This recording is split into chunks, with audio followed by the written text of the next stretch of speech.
true to type, do you think? Yeah, I would have thought so. Yeah, it's a pretty typical wicket for us here. We've had 6 or 7 test matches now, so we've got a recipe we stick to. So it's reasonably similar to what we've seen in the past. Trying to get as much pace and bounce out of as we possibly can. Because carry is usually a good thing here too, isn't it? Yeah, that's traditionally what we've prided ourselves on, is having some carry and pace early. But you know, the recipe's gone well for us, so we're really happy with the preparation so far.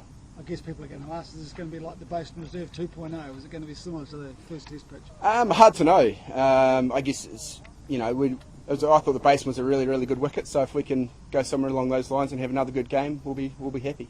Has the summer been kind to you? It's been really kind. If you've been in Canterbury, it's been a hot, dry summer, so we've had really good preparation. Hopefully the weather plays ball throughout the rest of the match.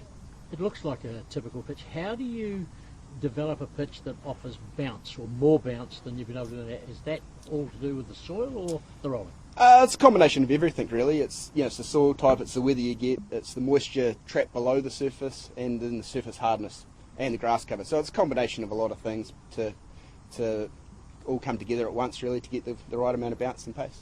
It's got a bit of grass on it. Will it stay that way? Yes, hopefully. The forecast is for mid-20s, so I don't think it's going to change drastically. In the past, we may have had some really hot northwest days where it can kill the pitch off quickly, but with this forecast, we've got a lot of grass on there to try and manage it through the whole test match, so it's a good contest. This is your normal test strip? I mean, it's in the middle of the block, it's a test strip? Correct, yeah. We've got probably 3 or 4 in the middle that we generally have our internationals. They're all built exactly the same, so there wouldn't be too much difference from one to the other, but yeah, it's just for the dimensions of the ground, and you know, it's our biggest game of the year, really. Yeah. Spinners don't have a history of performing here. Would you pick a spinner? You're on my pay grade. I wouldn't know, really. That's up to the selectors, and they're the smart men. That's why they have been doing a good job in the past. What's the difference between the soil up in Basin Reserve to here? How does it play differently? The soil is a shrinking, swelling soil. It's from just out of Oamaru. Okay. So it actually shrinks and releases that the Patamahoe doesn't up north.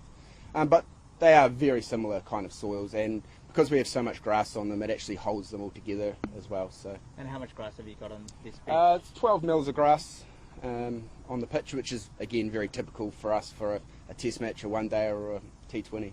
You've said you've had a hot and dry summer. How does that help in terms of the pitch? And does that mean you can leave less moisture in it, or? Oh, we actually want more moisture in it, in the base of it. So it's the challenging thing with a hot, dry summer is actually getting the moisture down into the profile evenly.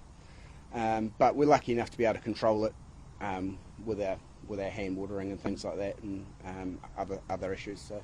One of the batsmen from the Indian side jokingly said that fast bowlers have given you a nice wine bottle.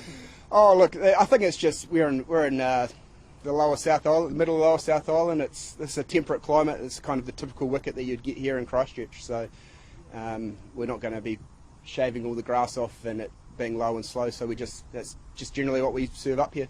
Shot making will be slightly easy on this side. Pace and carry? Well, hopefully that's the thing. If it's a good contest, if it does enough of the ball, but then good stroke makers can play their shots if the ball's coming on well. So that's our game. So it's. Do you think about it in a way, because the pitch doesn't deteriorate much, that you've got to put more moisture or put more sort of grass on it? Is that the line of thinking? Are you aware of that fact? Oh, we're definitely aware of that fact, and that's purely driven by our climate. If we were in India or Perth, where you have hot days that might break up, and we have had some Plunket Shield matches where it has been really hot weather and it's broken up a wee bit, but typically if we've got mid-20s, I can't see it breaking up too much.